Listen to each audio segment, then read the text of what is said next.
할렐루야. 오늘 또 하나님의 은혜와 평강이 여러분과 함께하기를 축복합니다.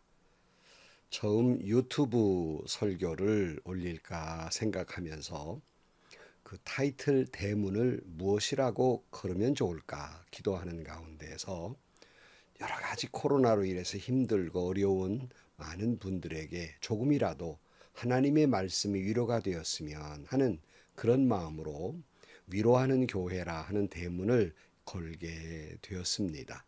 바라기는 제 바람처럼 기도처럼 이 말씀을 듣는 모든 분들에게 하나님의 말씀으로 매일매일 묵상하면서 위로가 되고 힘과 용기가 되기를 간절히 축복합니다. 또 뿐만 아니라 여러분 자신이 이렇게 위로를 받을 뿐만 아니라 내가 위로만 받는 사람이 아니라 누군가에게 위로하는 사람, 누군가에게 위로가 되는 사람, 그런 신앙인들이 되시기를 주님의 이름으로 간절히 축원합니다. 오늘 아침 하나님께서 우리에게 허락해 주신 말씀은 사도행전 4장 23절에서 37절 말씀입니다. 베드로와 요한은 풀려나는 길로 동료들에게 가서 대제사장들과 장로들이 한 말을 낱낱이 일렀다. 동료들은 이 말을 듣고서 다 같이 하나님께 부르짖어 아뢰었다. 하늘과 땅과 바다와 그 안에 있는 모든 것을 지으신 주님, 주님께서는 주님의 종인 우리의 조상 다윗의 입을 빌어서 성령으로 이렇게 말씀하셨습니다. 어찌하여 이방 민족이 날뛰며 뭇 백성이 헛된 일을 꾀하였는가? 세상 임금들이 들고 일어나고 통치자들이 함께 모여서 주님과 그의 메시아에게 대적하였다. 사실 헤롯과 본디오 빌라도가 이방 사람들과 이스라엘 백성과 한패가 되어 이 성에 모여서 주님께서 기름 부으신 거룩한 종 예수를 대적하여 주님의 권능과 뜻으로 미리 정하여 두신 일들을 모두 행하였습니다. 주님, 이제 그들의 위협을 내려다 보시고 주님의 종들이 참으로 담대하게 주님의 말씀을 말할 수 있게 해 주십시오. 그리고 주님께서 능력의 손을 뻗치어서 병을 낫게 해주시고 주님의 거룩한 종 예수의 이름으로 표징과 놀라운 일들이 일어나게 해 주십시오. 그들이 기도를 마치니 그들이 모여 있는 곳이 흔들리고 그들을 모두 성령으로 충만해서 하나님의 말씀을 담대히 말하게 되었다. 많은 신도가 다 한 마음과 한 뜻이 되어서 아무도 자기 소유를 자기의 것이라고 하지 않고 모든 것을 공동으로 사용하였다. 사도들은 큰 능력으로 주 예수의 부활을 증언하였고 사람들은 모두 큰 은혜를 받았다. 그들 가운데는 가난한 사람이 한 사람도 없었다.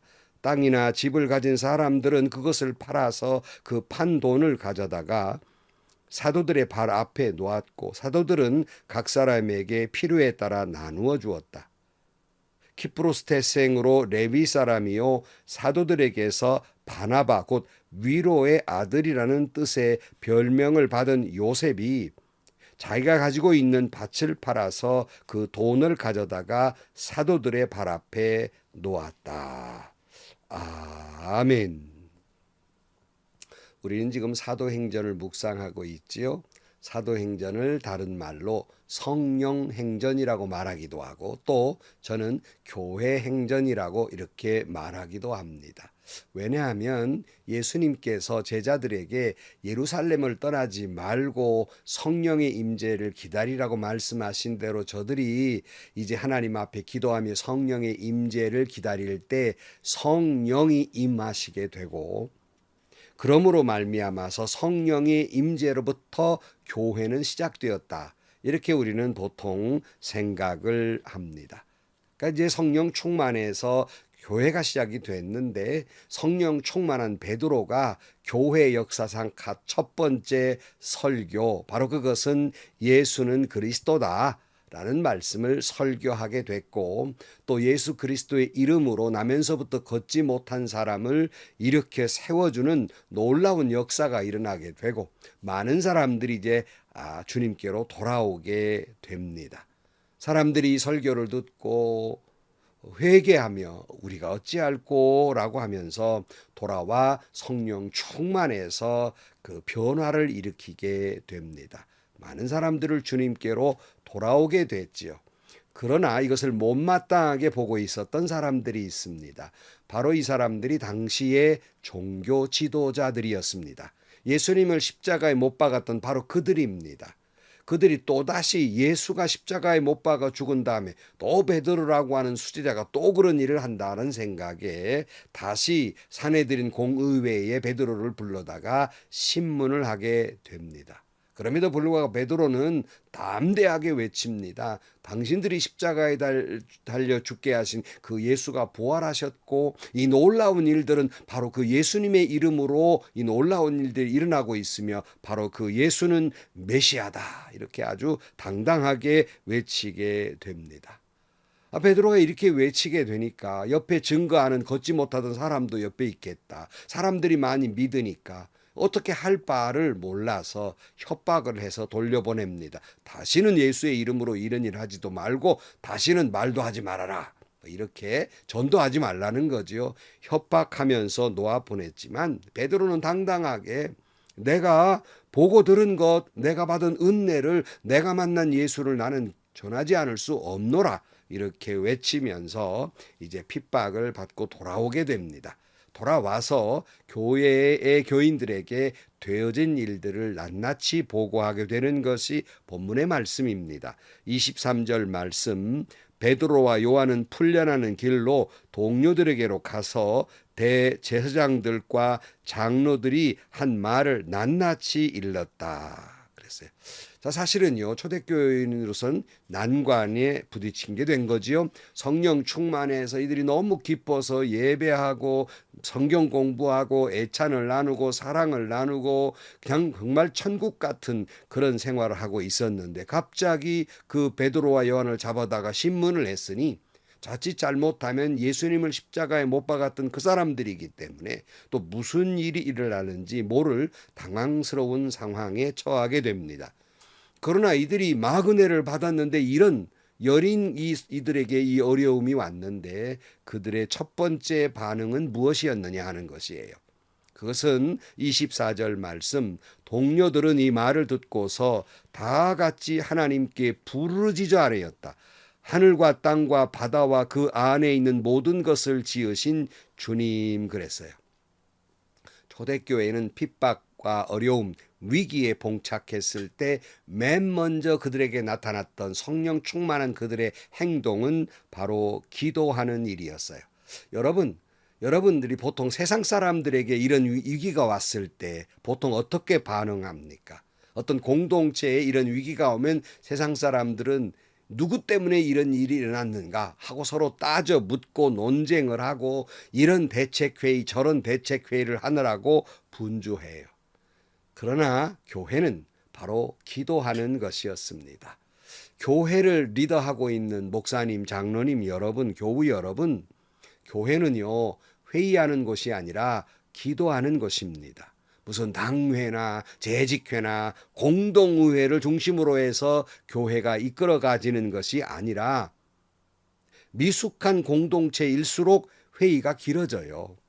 회의를 좋아하게 됩니다. 이게 미숙한 사람들, 미숙한 공동체의 모습이에요. 뭔 그냥 나라를 구한다고 뭐 굉장한 일이라고 어떻게 당회를 1시간, 2시간씩 해야 되는 겁니까?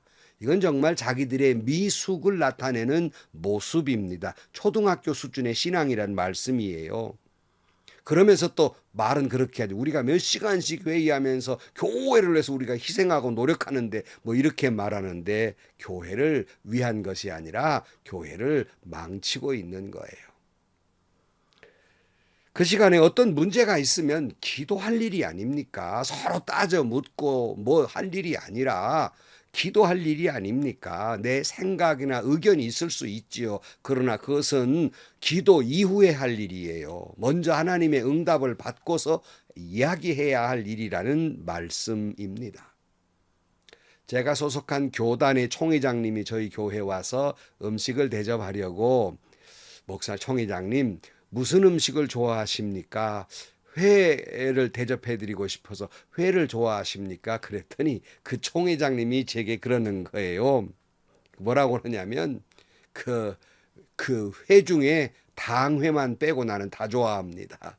그런 말씀을 하시길래 굉장히 서로 웃었습니다. 목사님들로서는 정말 당회가 부담스럽거든요.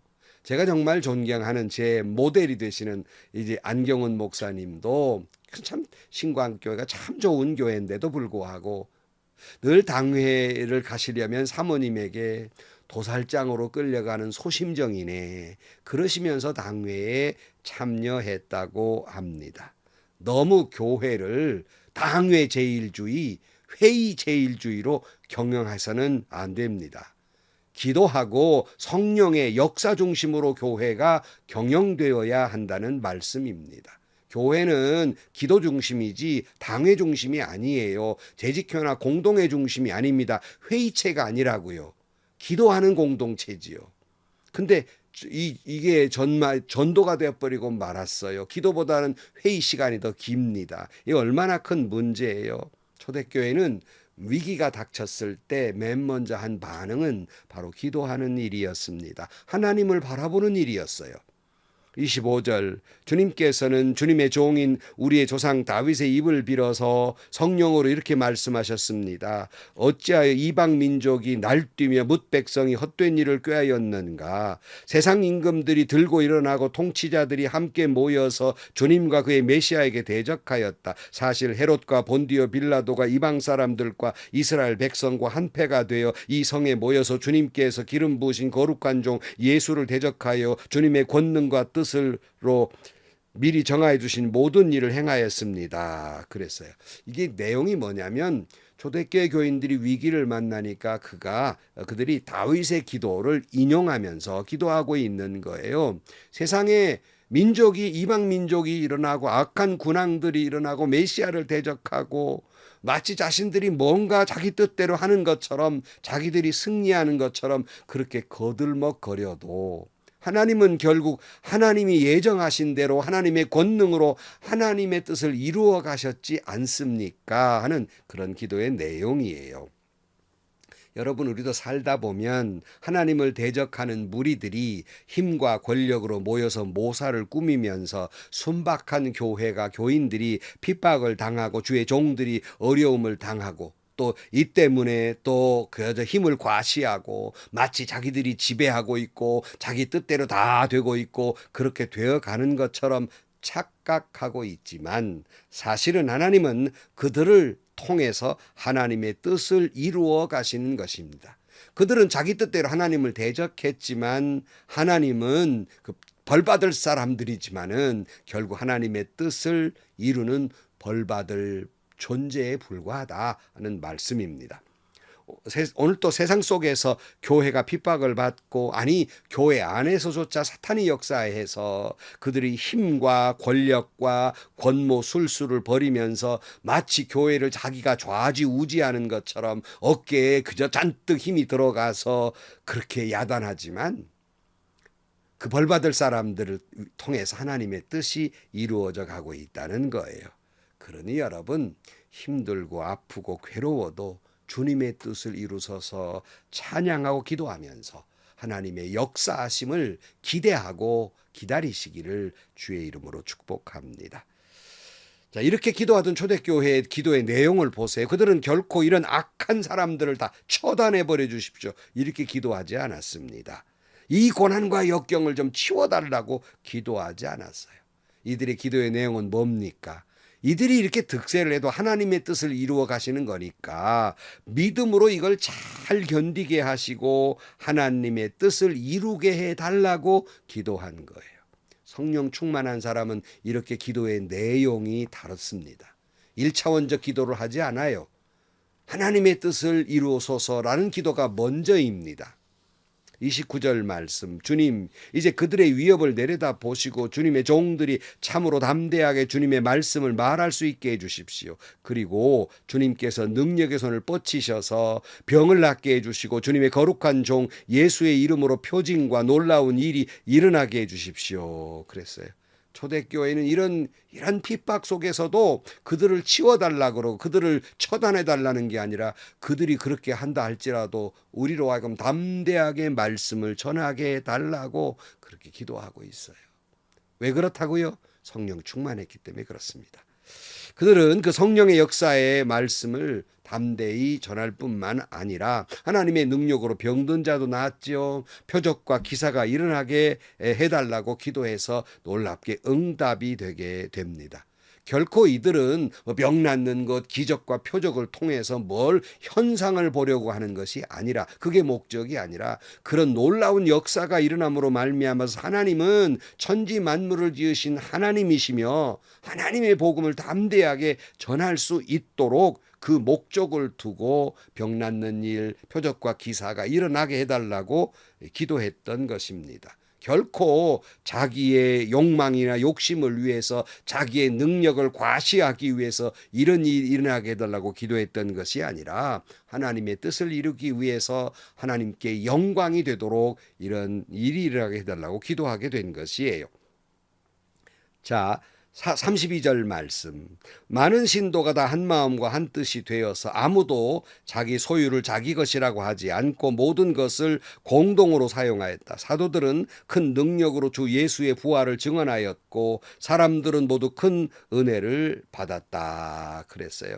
그들은 성령 충만함으로 말미암아서 한 마음과 한 뜻이 되었고 놀라운 역사가 일어나고 담대하게 복음을 전했고 그런 과정 속에서 하나님의 놀라운 은혜를 체험하게 됩니다. 그들이 그렇게 기도하니까 이 공동체 속에 성령이 충만하게 임했고 놀라운 역사가 일어나게 됩니다. 여러분이 섬기는 교회도 이와 같은 놀라운 성령의 역사가 일어나기를 축복합니다. 그러면서 기도하면서 은혜가 충만한 교회는 서로 위로하는 교회가 됐어요. 34절 말씀에 보면 그들 가운데에는 가난한 사람이 한 사람도 없었다. 땅이나 집을 가진 사람들은 그것을 팔아서 그 판 돈을 가져다가 사도들의 발 앞에 놓았고 사도들은 각 사람에게 필요에 따라 나누어 주었다.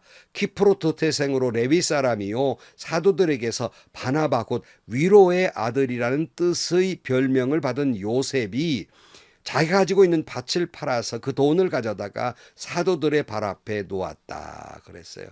그러니까 초대교인들은 자기의 재산을 팔아다가 네 것 내 것 없이 서로 공유하게 됐는데 그 중에 한 사람이 요셉이라는 사람이 있었는데요. 이 사람은 자기 밭을 팔아서 사도들 발 앞에 내놓게 됩니다.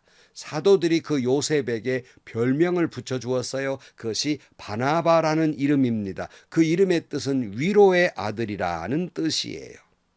여러분도 그런 별명을 받게 되기를 축복합니다. 아무개 장로님, 아무개 목사님, 집사님, 권사님, 과연 예수 믿는 위로의 아들, 위로의 딸입니다. 이런 별명을 갖게 되기를 축복합니다. 자, 여러분, 교회는 몇 시간씩 회의하는 회의 공동체가 아닙니다.